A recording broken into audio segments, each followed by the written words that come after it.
Well, hello and welcome to the Biz Coach Show, hosted by my Biz Coaches and presented by the TLG Group. Your hosts today are David Macon, that's me, and Eric Whitmore. Eric, how are you doing? I'm doing ecstatic. Thank you. I am ecstatic. Thank you, David. I'm recognizing we're recording episode number 20 today. No, pretty significant, right? We're making some progress. So awesome. Well, if you're new to our show, if this is the first episode you're checking out, we're glad you joined us. We're focused on giving entrepreneurs the edge they need to succeed. And 20 episodes, a lot of good content. Definitely encourage you to go back and check out some of our past episodes, but also subscribe so you don't miss future episodes because we have a lot of great content, whether it's just Eric and I unpacking a topic, or we have a lot of great guests that hop on the show as well. And we'd love to share that with you. So don't forget to subscribe and connect with us on social media. Well, Eric, today we are talking about, I think, a pretty important topic, which is knowing your business. And this actually kind of came up organically in a conversation we had on another episode and said, hey, we should probably do an episode just on that. So here we are, we're doing that. So we're going to go through just a few things that we think are important for small business owners to understand, or maybe even somebody thinking about starting a business, that they should do some research on before they begin their business. And this isn't an all-encompassing list, but we do think these are some of the key points that'll get you set up for success and put you on the right track. So let's talk about maybe the first thing, which is the market, right? The marketplace in which we're going to be launching our business into. So what are some thoughts you have on that, Eric? What should small business owners be thinking about when it comes to knowing your business and knowing your market? Yeah, so I'm going to use a few stories to illustrate the things you don't want to do. Nice. So I have a real life version of this.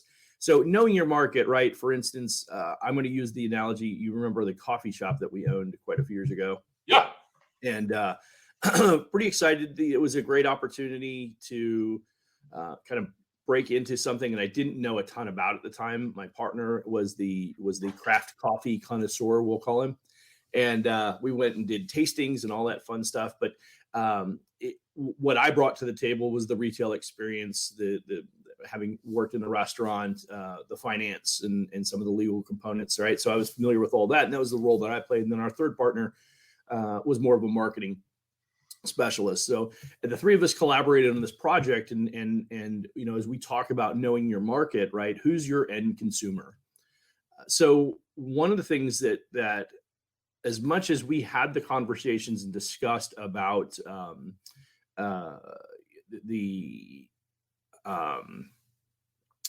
what was important to these people with craft coffee specifically was good quality coffee, one. Right. And no offense to some of the big national brands that are out there, but they don't typically really sell good quality coffee. They sell a lot of sugared, milk products that they throw together. Anyway, the people that like craft coffee, they want really good quality coffee, and it's knowing what they wanted was super important in launching that business. So we invested some time. We had some really good baristas. We acquired an existing business, and one of the mistakes that we made was assuming that everybody understood what we understood, which was, like for instance, when we acquired the business, and those probably fixed to some of the other tactical things that we're going to discuss today too, is we knew that the average, after doing the research, we knew that our average ticket per consumer was about $4.40. So I did some due diligence, and I'm like, okay, so what we need to do is drive that to about $7.50 per ticket. And all we need to do was get an uptick. Let's use your old analogy, David. It's like, how many people want to fry with that Coke, or a fry and a Coke with that sandwich, right? That burger that you used to talk about. But the knowing your market, not all those people were into that, right? And so what they were choosing to upgrade into, or what they were willing to add to that cup of coffee, was took some time. We didn't know that going in inherently, and we even doing due diligence of shopping other competitors, right? We didn't really know what that was. So knowing your market, that's a piece of that. And I think the other thing I would incorporate into that message, that as we're thinking through it, when we acquired the business, I did all the financial due diligence. I was very confident that I did a quality job. And what was happening was we were losing business revenue, right, over time from the time we acquired it. What I failed to recognize, we as a collective company failed to recognize, was it wasn't the financial due diligence. It was the place in the market that this particular coffee shop that we acquired held. For instance, the shop had been around for 10 or 11 years. It was a little dated, needed some cleanup, which we were willing to do. We went in and did the cleanup work and everything like that. What had happened in the previous year before our company buying this existing coffee shop, they had opened 5 additional coffee shops within a 5-mile radius. Year preceding the time that we acquired it. And many of them were like not even a year. They were like 3 months before we bought it, 5 months before we bought it. And so what happened was, as those other shops opened up, and they were popular, they were newer, they were kind of like the flavor of the month kind of thing.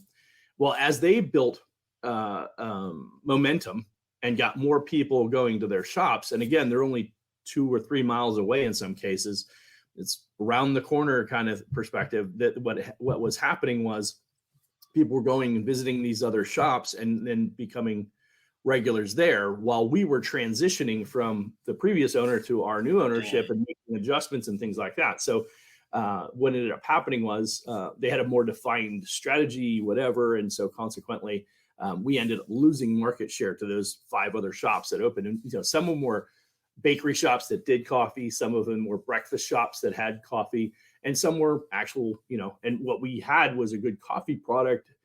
We filled it in with some food solutions and things like that, but they weren't the food solutions people were looking for. And consequently, as it evolved, we ended up just kind of petering out. And then the final nail in the coffin was the across the street, after 2.5 years of running the shop, a Jiffy Lube was acquired. An old Jiffy Lube that had been shut down was acquired and converted into it's called a SIP, was the name of the company, but it was a craft coffee in the day and a craft brewery in the evening, because they took the basement, they took the basement of the Jiffy Lube and converted that and made it like their keg room or whatever. And so, they had craft coffee during the day and craft beer at night. And I'm like, man, can't compete with that. Sure. Yeah.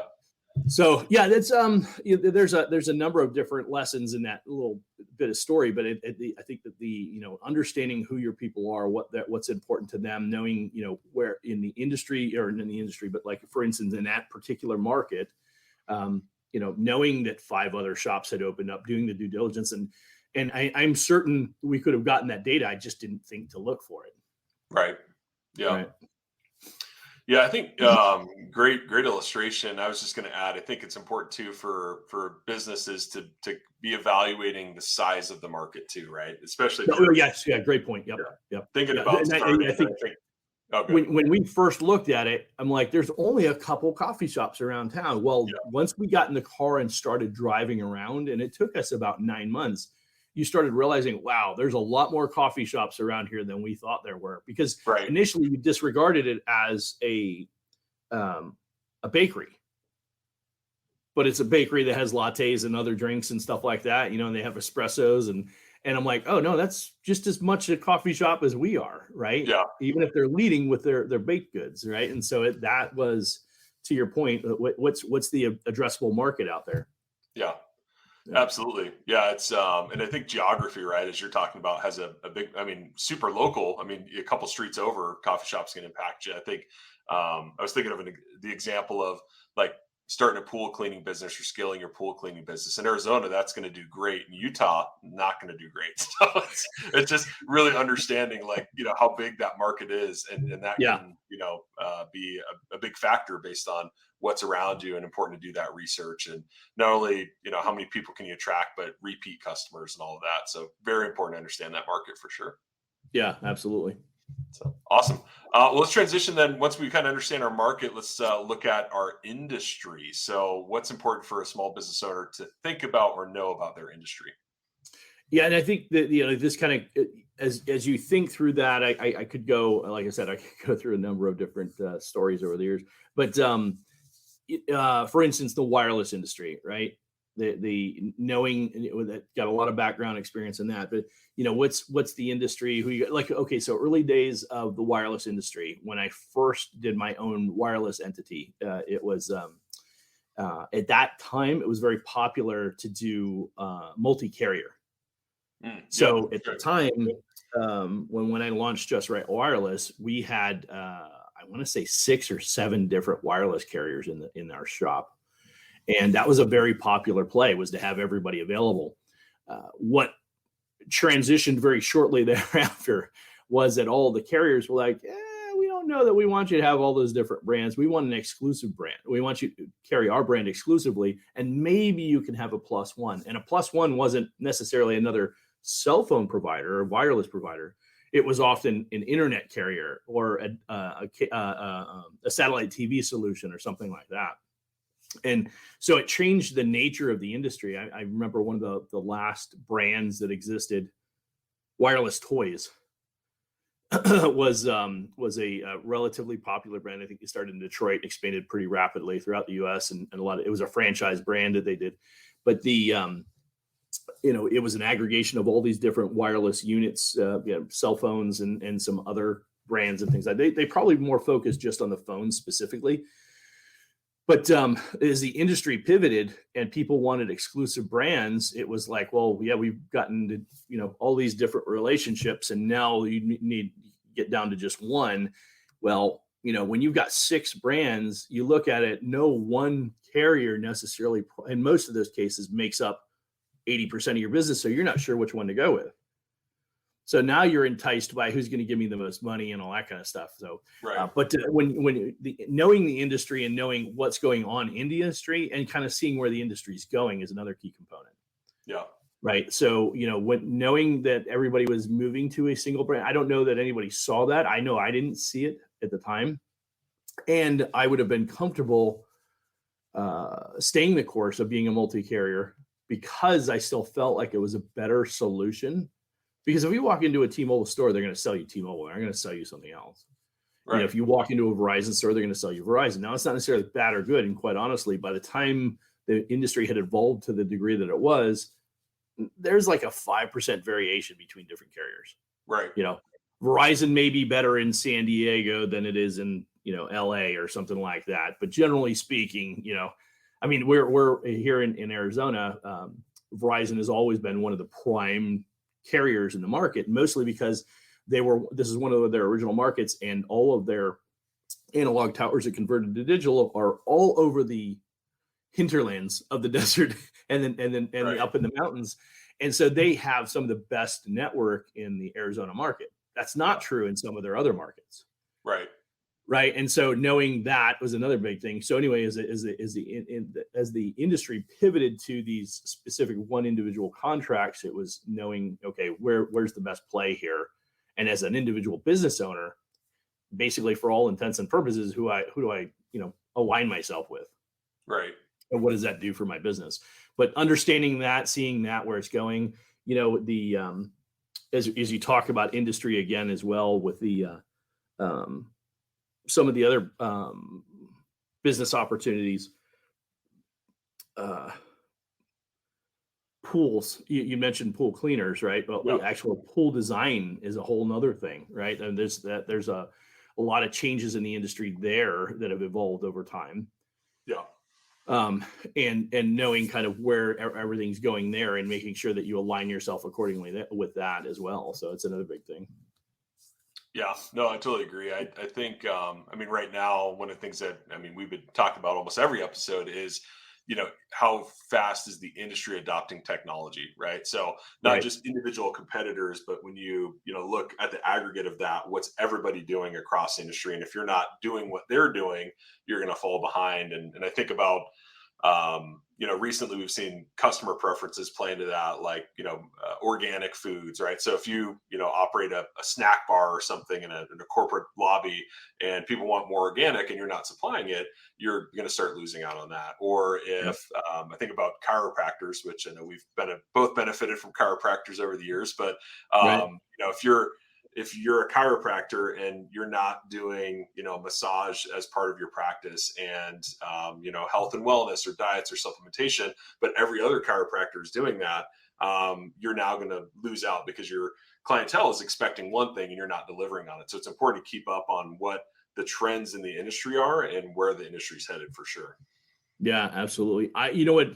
I'll go you back and use the wireless as an example, but this is a big one. T-Mobile, when they introduced with Express, when we worked at Express, the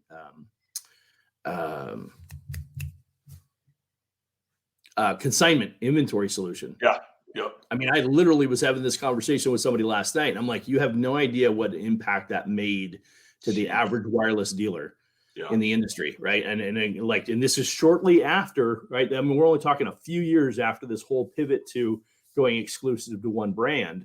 Yeah. And I'm like, I mean, cost of goods sold at one of my previous companies that I worked at, we were 63% cost of goods sold. That means you're trying to operate the business on 37% margins. Yeah.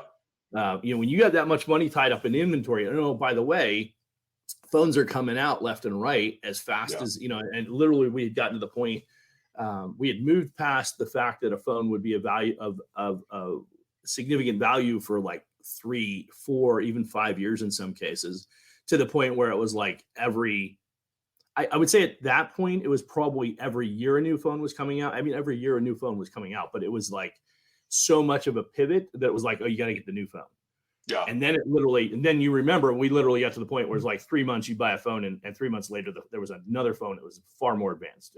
Yeah. There were a lot more manufacturers competing at that point. You had that too. Yeah, BlackBerry, you had, Motorola. I mean, all of those were still really strong. And a lot of them are, some are dead and some are tapering off, but, so every one of those manufacturers would have their flagship, which meant you had to, go buy, about 50 per location if you wanted to meet the demand, right, or more, and just for that initial order, and then re-upping that order every week or month. It was a lot. Yeah, and you're buying tens of thousands of dollars worth of inventory that would be outdated within a few months. Yes, absolutely. So moving to consignment inventory was a one play that T-Mobile did that they really captured a ton of market share, in my opinion, because they had committed to having their distribution done by dealers, right? Basically, for lack of a better term, a franchisor or franchisee, I should say, and allowing them to expand the brand and drive the sales revenue. So the problem was that the average small business owner couldn't afford enough inventory to drive the numbers that they wanted to achieve. So I know a lot of other carrier dealers, the other brands like AT&T, Verizon, and some of the other smaller ones as well, they weren't able to get the kind of results that we were able to get because we didn't have to worry about whether or not we had enough inventory. We just sold what we sold and then paid for it as we sold it. Yeah. And we would have 2 and 3 times the inventory that some of these other guys would have. And they would ask me all the time, how'd you get that deal? How'd you get that deal? I'm like, we're just that good, Naturally. Yeah. But that was a huge differentiator. And when you go back and you look at the annals of time and you look at the 2012 AT&T T-Mobile proposed merger that didn't go through, and then shortly thereafter, T-Mobile leaps ahead of AT&T, and then it starts competing, or it leaps to. I think there was another acquisition of the Sprint eventually did, but it basically made T-Mobile like the carrier.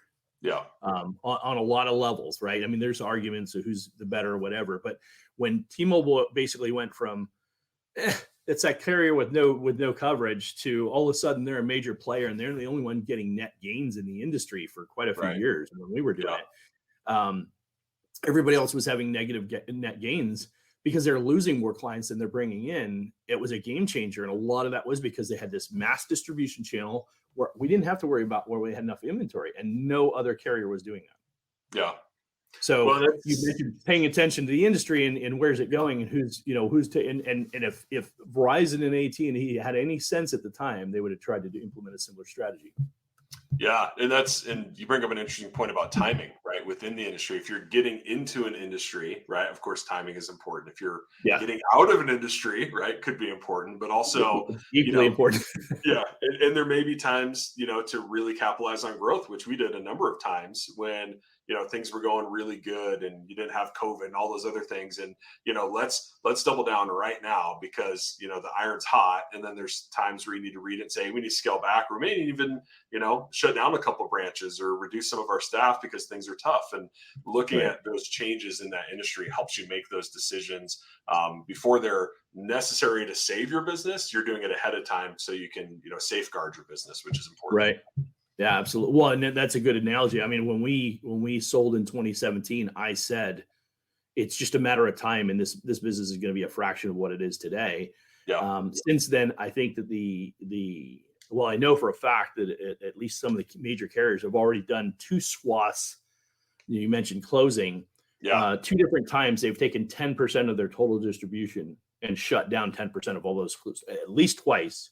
Yep. One going into COVID, one during COVID, and I believe they did it actually a 3rd time now since then. So that's 3 times. That's a 30% reduction.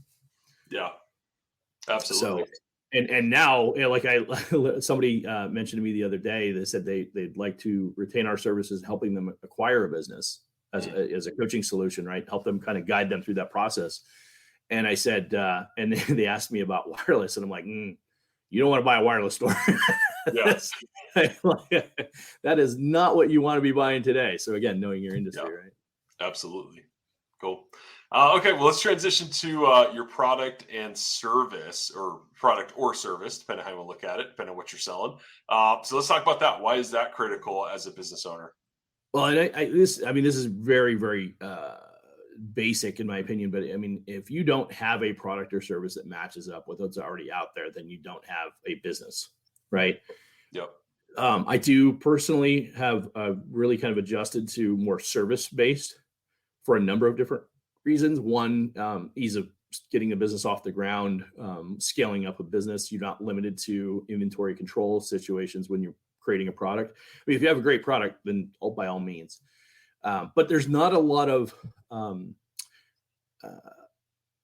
you have to be really unique when it comes to a product design. Now, software is a little bit different, right? Because I mean, you can create a software, but generally speaking, if you look at tried and true businesses, product solution businesses, we've had laundry detergent for how many hundreds of years? You can only do so many variations to toothpaste or whatever. And yes, you can come up with something new and unique. But I like service-based businesses because more and more people are coming to grips with the idea of, I'm willing to pay for somebody to do this service for me. And you can do so much to differentiate in service versus a product. Yeah. In my experience, and I think, again, we're talking smaller business owners, right? There's a lot of money that gets tied up in a product design. Now, if you're already in a product-based business, by all means, right? But the key is to make sure that you have a great product. Yeah. With the service, you can determine what that looks like. That's kind of why I like the service-based industries. And there's so many new things that you can create, right? We talk all the time about solving problems. One of the most important things about determining what your product or service is, and then being clear on what the problem is you solve. So if I recognize there's a need in the market, I recognize there's an issue in the market, and I have a product or service that solves that issue, and I market effectively, it can't help but be successful. Right. But having a quality product or service is super important, because if you don't, like I said, you don't really have a business. Yeah. No, I totally agree. And I think one of the things that gets lost is, and we've talked about this a number of times, is if you're the person that starts that business, and you had that idea for the vision for that product or that service that you were going to bring to market, you tend to understand that product or service really well. I mean, maybe even you think it's better than maybe it really is because you're so passionate about it. But I think what happens is if you buy a business or you're scaling your business and you get further away from that, new products are launched or new services are offered, you start to lose that kind of intimate awareness of the product or service, or your team does. And I think that's a miss that a lot of people make is, they need every person in their organization to fully understand the product and service at a pretty in-depth level, whether you're on the sales team or, customer service or fulfillment or the estimator, right? Everybody needs to understand that product really well. And a lot of times there's not a lot of effort that's focused on that. So people kind of get disjointed from what the driver of the business is, which is the sale of that product or that service. So I think whether you're the owner or maybe you're the owner and you understand it, make sure your team understands it just as well, so they get that passion for the product and service. Yeah, agreed. Well, kind of transitioning then, Eric, to USP. I know you've got a slightly different terminology that you use for that, but That's right. Let's just kind of talk about that for a little bit, because it kind of ties all of the three things that we just talked about together: the market, the industry, the product, the service. Kind of what is USP, if somebody doesn't know, and then why is it so important? Yeah, so USP is your unique selling proposition. What is it that separates your product or service from others that are out there, right? And that is extremely important, because if you can't differentiate why your product or service is better than the average, then you're just like everybody else, right? And it really comes into play, quite honestly, when you're trying to market yourself. Now, what we use at my Biz Coach is a term called the market dominating position. And just slight twist on the same concept, but the idea being is, as opposed to being unique, right, I want to dominate my market. So I don't want to just be unique with my product or service solution. I want to be able to dominate my market. And it forces you to go a little bit deeper than being unique, right? What makes my product or service different than other products and services? But more specifically, what can I do to really kind of own my market, so to speak, right? And so here's the idea being is that when I'll use my brand at my Biz Coaches, what is it that allows us to dominate the market? What I believe allows us to dominate the market is we don't have, I'd say there's 2 or 3 key things, but the first one is it's not just a coach. I'm not an individual coach providing one solution based on my current life experiences.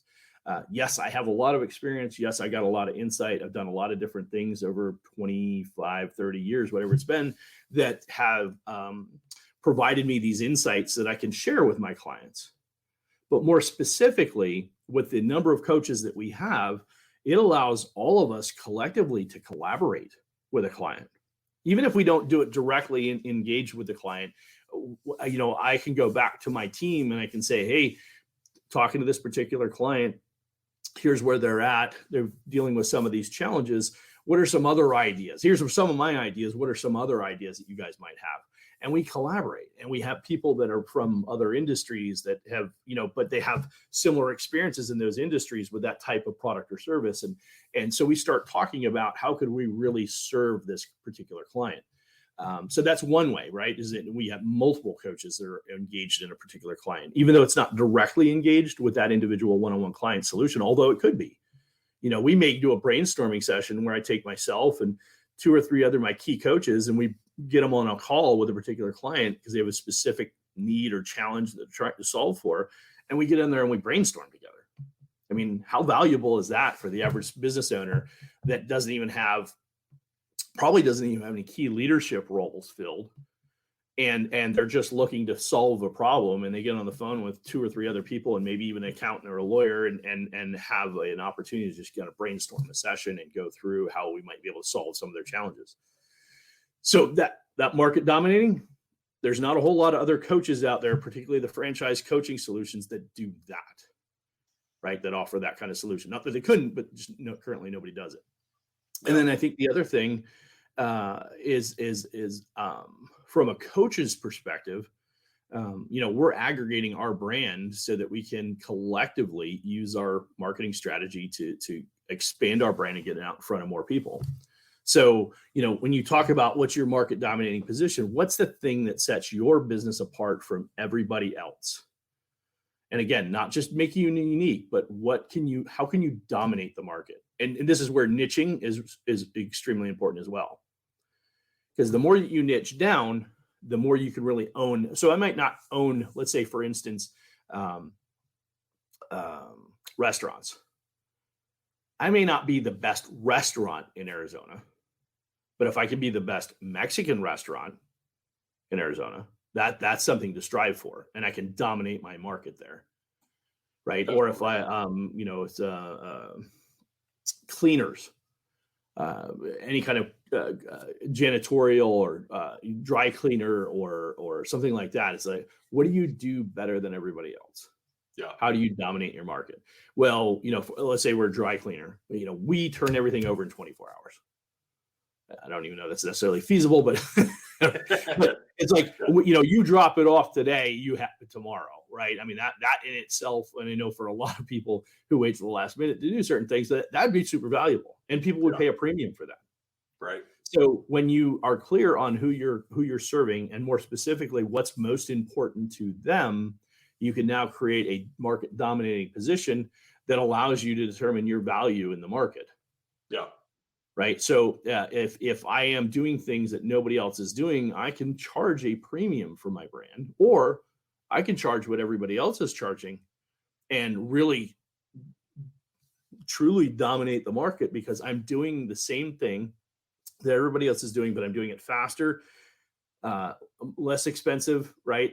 Because I've incorporated technology and I'm doing things that most other people in my industry aren't. That's a great way to try and dominate your market, is look at a market that's not terribly technically advanced and introduce the solutions that are out there. You just haven't made the time or the investment to do it. Incorporate that into your business, and now you can truly dominate your peers. And that allows you to really kind of take it to the next level, because you're offering better solutions and more effectively, more cost effectively. And chances are you could, even if you match the existing pricing models that are out there, you can do it in such a way that everybody's gonna be like, no, there's nowhere else for me to go. I have to go there. That's the place I need to go, because they solve my problem and they do it better than anybody else. Yeah, no, absolutely. I think it's critical to your point. I mean, it just brings clarity for you as the owner and your team to understand, who are we, what do we do, and what makes us different, and having everybody on that page is super important. But I also think, our sales background, right? The elevator pitch, right? You've got 30 seconds to communicate information about what you do.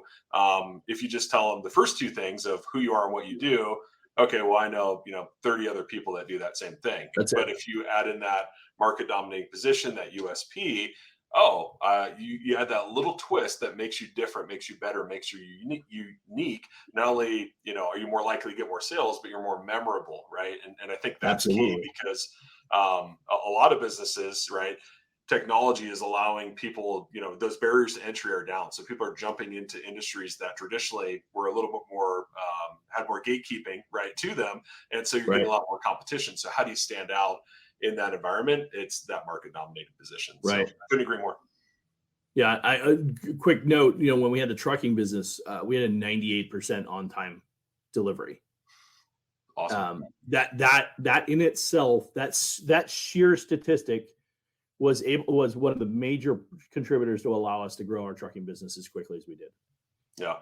Because brokers and other companies would hear about that, be familiar with it, and be like, we want these guys. Yeah. A lot of trucking companies, you want the one that's always on time? Only one choice. That's us, right? So there you go. Awesome.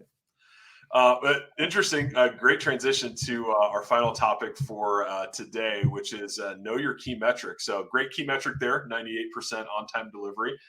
There's so many other important metrics, and I don't know that we'll get into every metric, because I know you are a fan of metrics and spreadsheets and financials. So maybe we keep it a little surface level today, but maybe just talk about conceptually on a whole, why is it important for small business owners to have key metrics, to define those metrics, and how does that help their business?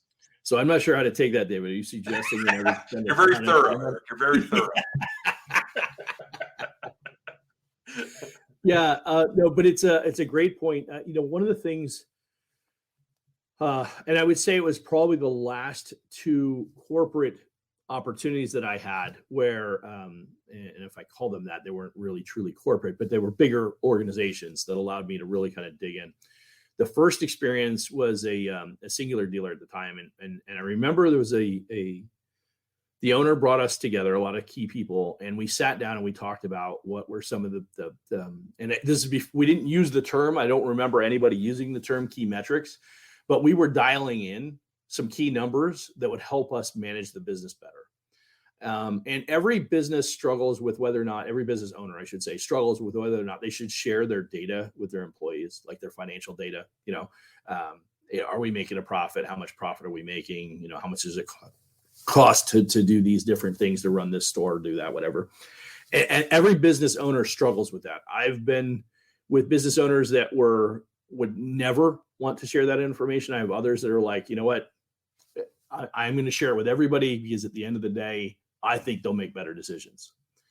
I probably prescribe to the second strategy far more than I would with keeping it under wraps. But I can see there's reasons for that from time to time, particularly depending on the business. Now, the point here is that when you are very clear with the key metrics, the key drivers that really move your business, you don't need to worry about P&L statements so much as you can dial into these key metrics. And we say 7 to 10, it could be 7 to 12, but somewhere between 7 and 12, you have a handful of metrics that you can look at. You don't need to look at your P&L. Here's the problem with the P&L. And this is by far and away the biggest challenge with most business owners. They only look at their profit and loss statements, maybe occasionally their balance sheet, and a few other, maybe a cash flow statement, but seldom do they get into those other documents. And they're not necessarily valuable to make important decisions on a day in and day out basis. And the reason being is because when you're looking at that information is old. It's an accumulation of 30 days worth of data, which usually took a week or two to prepare or tie up and finalize. So what I'm looking at, so for instance, I sell on, what month are we in? April, right? So on March 1, we sold our first product for that month, and we sell through the 31st of March, and now it's April 19th, right? And as I'm looking at that and I say, okay, well, it's April 19th, they put all my numbers together and I sit down and look at that P&L. Is there any coaching? Let me rephrase it. Well, is there any timely coaching that I can provide right now that would have affected sales on March 2, 3, 4, 5, 6? Right? I can go back and I can look at the data and say, hey, we didn't have a great month, or hey, we had a great month. But there is zero coaching I could have done to course correct throughout the month. And that's the problem with running your business and looking at your P&Ls, is you're waiting for your bookkeeping team, your accountant, whoever it is that's doing your numbers and providing that data to you. What you need are numbers you can get access to daily so that you can course correct daily. Yeah. We at the conference, we talked about that. Somebody asked me, point blank, because we were talking about metrics. And I said, look, at the end of the day, you have to be able to adjust your business daily. Because I use the plane analogy, right? The plane takes off from LA flying to New York, and if you in aeronautics and you fly at all, if I ask this question, I still get people who don't answer it, don't understand it. But it's the question is if I take off from New York or from LA and I fly to New York, what percentage of time is the aircraft off course? And the correct answer is like 98, 99% of the time. And people are like, what? And yet we land in New York on time, maybe even early, maybe occasionally late, but, generally speaking, without any hitches. Because throughout the 3,000 plus mile trip, your computerized system is making micro adjustments based on wind variation and, I don't know, a bird flapping its wings or whatever it is that could potentially create any and remember, you're 3,000 miles. So how many different atmospheric changes you're going to go through, right?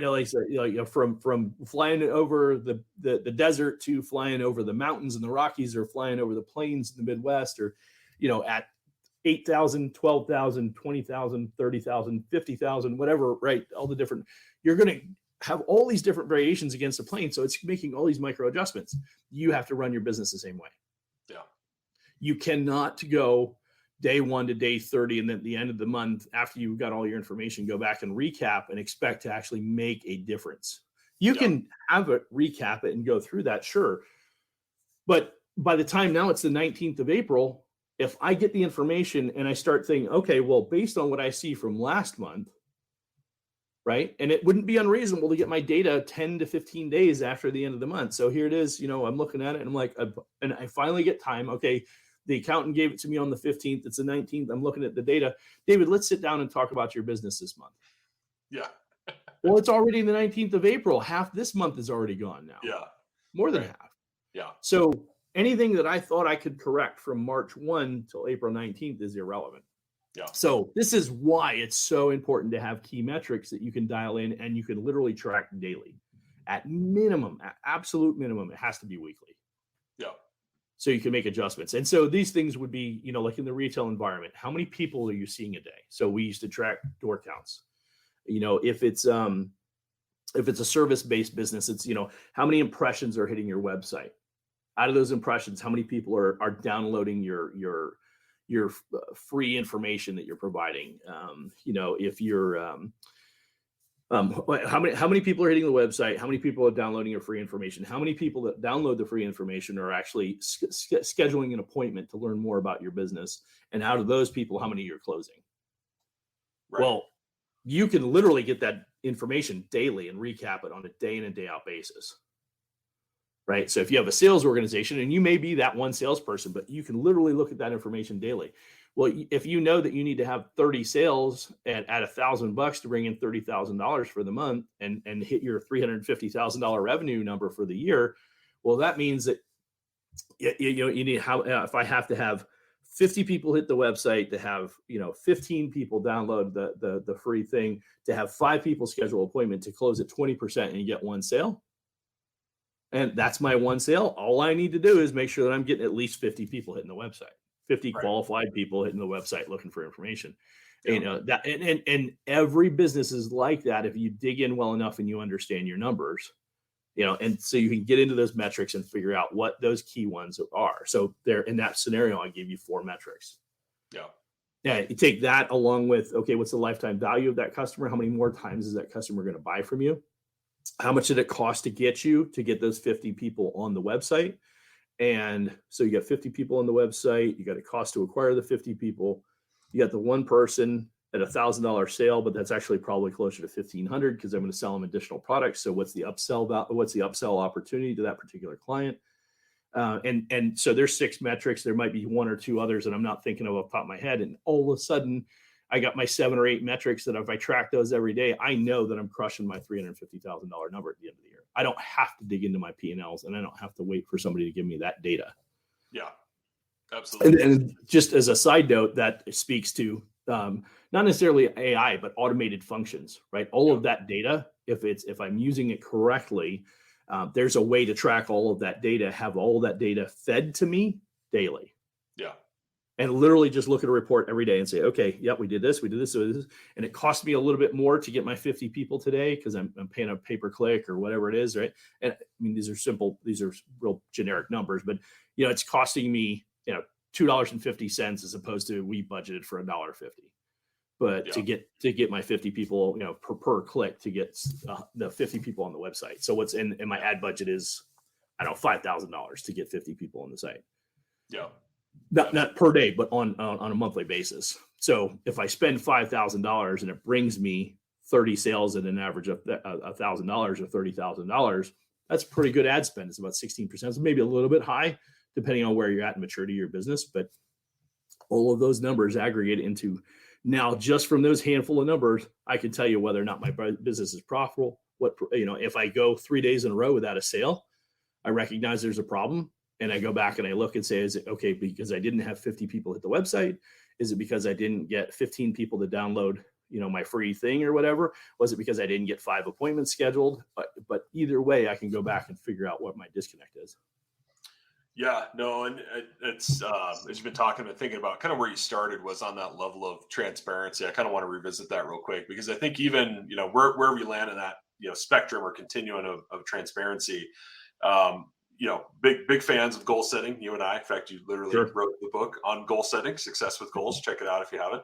But I think it's important to, set annual goals, do quarterly, strategic planning, revisit the goals, adjust as needed. So those are all things that are really important. But I think, of course, you need to tie that back to metrics, and it's critical you communicate that to the entire organization, so everybody understands, for this year, for this quarter, for this month, for today, what is the metric that we need to be driving as an organization, and what's my part in that? And so that's one kind of strategic thing that you need to be thinking about as a business owner, but also taking that a step further. And a lot of business owners don't do this. It's a scorecard for every employee. So every department, every employee, they have a scorecard, something that they're measured on, something that they're held to, that relates to those larger goals for that quarter, for that year. And when you have that level of clarity around those goals and people's contribution to the goal and what right looks like, your business is that much more successful. So wanted to just kind of touch on that and kind of bring that all together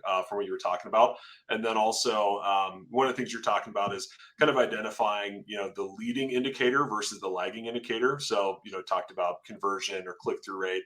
Those are the things that if you're focused on those every day, that's going to drive, ultimately the profitability on the back end, but don't focus on the back end, focus on leading indicators. So just kind of. Yes. Yeah. Great point. And I didn't use that terminology, but that's exactly right. Yeah. The leading indicators are and see the beauty of using leading indicators is you can actually share that data with your employees and not feel like you're at risk of exposing how much money you're making in the business. I mean, the big rub for most small business owners is they're like, well, I got 6 employees, and if they know that I'm making $300,000 a year in profit, now, first of all, the average person doesn't understand that $300,000 in profit is not $300,000 in profit. No. There's taxes to pay. There's capital expenditures that come out of that. There's money that I have to put back into the business, or at least have access to for the business. So I can't just go and put that in my pocket necessarily. So a lot of people, that's part of the reason why they don't like to share that. I said before, I'm more of a proponent of sharing that information, because then it helps people understand. They're afraid somebody's going to run off and start the business on their own. And I'm like, hey, if they really have that they're willing to go out and do that, then more power to them. Because quite honestly, at the end of the day, they're going to find out the hard way. It's not that easy. Right. Yeah. And they might be a little more humble when they come back to work for you again. Yeah. But in all honesty, the reality is that I believe that an educated employee is a more valuable employee. And I think that the scarcity mentality that owners demonstrate when they don't want to share that kind of data and information, really that's a concern, because that is a leading indicator of an owner that likely is not going to scale the business beyond a certain point, because they're not willing to bring people in. They're not willing to trust them enough to help them understand how the business runs and what are some of the key things that they need to be measuring and tracking on a regular basis. And consequently, what ends up happening is now they don't have somebody who can run the day-to-day operations. And so they're always tied to the business, because they're the only one that can look at that information and make those decisions. And that's not accurate. Yeah. But because they have that scarcity mentality, they're kind of tied to that. Yeah. And you mentioned something earlier too, which is when people have that information, right? When they understand the health of the business, if you have the right people, they make better decisions. And I think that's exactly right. So true. I mean, if everybody is committed, if they're really, a culture fit and they're a good team member and they've been with you and they see the vision and they know the business is struggling, they're going to be more cost conscious. They're going to, work that little bit of extra discretionary effort to try to get a couple more clients. They're going to, fight a little harder to retain somebody. And if you have the right team, then I think it helps to be more transparent and to at least, maybe don't share the nuts and bolts and the numbers and EBITDA and all that, but at least share, hey, things are going really well right now, or things are not going so great, and here's where we need to focus to make things better. And so I think having at least some level of transparency, and if you don't feel comfortable, to your point, Eric, you probably have the wrong team, and you may need to reevaluate that, or maybe you need to loosen the reins a little bit. And I think that's important. Right. So great points. Yeah, and it could be your core team has access to the really important information. Yeah. But the high level key metrics, everybody needs to know that, because to your point, those being those leading indicators, those are my coaching points. Yep. David, we didn't convert at 50% yesterday. We didn't convert at 13% on this category of this part of the business or whatever. And consequently, because we didn't close at 15%, we didn't bring in the number of cell phone sales that we needed to bring in, and your attachment rate wasn't 45% on accessories. So you missed out on this incremental revenue. I mean, literally you could tear the entire business apart with, those 7 to 10 key metrics. Absolutely. And exactly where you stand on any given day. Yeah. But it's powerful when you can do that across departments, across teams, and everybody understands everybody else's metrics. Yes. That's crazy powerful. People don't understand that. When sales understands the accounting, and accounting understands marketing, and marketing understands, whatever, right? You break down those silos and everybody has a better sense of what everybody's focused on. You get a more cohesive team. Absolutely. And to your point, everybody knows what they should be focused on, and they're in alignment with achieving those goals together. Yep, absolutely. That everybody sees how their part fits into the big master plan. And that's one of the big disconnects from a leadership perspective, is that I have a vision. It's how my vision is one thing, but how I get people to see the vision and see how their role within the vision helps us accomplish the goal. Yep. That's the key. And most leaders have a struggle with the opportunity to be able to get people aligned with the goal. Like the average employee doesn't see how their job of bookkeeping helps the company achieve that goal. Right. Yep. Right. And so when the bookkeeper understands how whatever it is they do, it could be a part-time bookkeeper for all intents and purposes, but when they understand how what they do in that role helps the company achieve their overall goal of $10 million or whatever, let's say, all of a sudden they have a better appreciation for what they do and why what they do is so important. Absolutely. And they approach their job from a completely different perspective. Yeah. And critical generationally right now for Gen Z, because they want work that is meaningful. All of those things. So super important right now. Yeah, absolutely. Great point. Awesome. Well, if you guys liked today's episode, we're going to do a part 2. So definitely make sure you subscribe. We'll be covering a few more things that are critical when it comes to knowing your business. We want to hit on a couple today. We've got a few more that we'll review on an upcoming episode. So subscribe and be sure to connect with us on social media. Real quick, just to recap kind of key points from today. We talked about the importance of knowing your market, your industry, your product service, your USP or market dominating position, and your key metrics. And action items for today's episode: use the things that we've talked about today to refine your understanding of your business. Dedicate time, reoccurring, right? Whether that's weekly, monthly, quarterly, annually, or all of the above, to deep dive into those topics and identify where maybe you have gaps in your understanding of your own business. And then schedule time with key personnel at all levels to get feedback on the business. And that's also to share information like key metrics, health of the organization, but also get feedback on, what are you hearing in the industry? What are you hearing in the market? What's the feedback you're hearing from customers on our product or, our services? And that feedback can be really helpful too. So those are kind of the key points and action items from today's episode. Eric, before we wrap up, anything new or exciting happening at My Biz Coaches that you want to talk about? No, not a ton at My Biz Coach. We got a lot of things coming out of the conference. There's been a lot of great learning lessons and some excellent collaboration opportunities. So very excited about what's coming out of that. Even more so, I would suggest that made some new connections that are going to be good collaborative partnerships over the next couple of months that you're going to see more evolve out of that. But I'm also equally excited about the show and some of the interviews that we have coming up. We have a few newer interview candidates that we've been able to pull together. So I'm excited about what those conversations are going to sound like and the impact that they're going to bring to the show and some of the stories that are associated with that. So I think I'm equally excited about the show as I am about what's going on at My Biz Coaches. So awesome. Appreciate the opportunity to share that. Absolutely. So, well, good stuff. And again, we'll invite you one last time. Shameless plug here. Be sure to subscribe. And if you subscribe, be sure to click the little bell notification if you're on YouTube so you get notified every time a new episode releases. And we thank you for joining us today on the Biz Coach Show. We'll see you later, Eric. All right. Awesome. Thanks, David.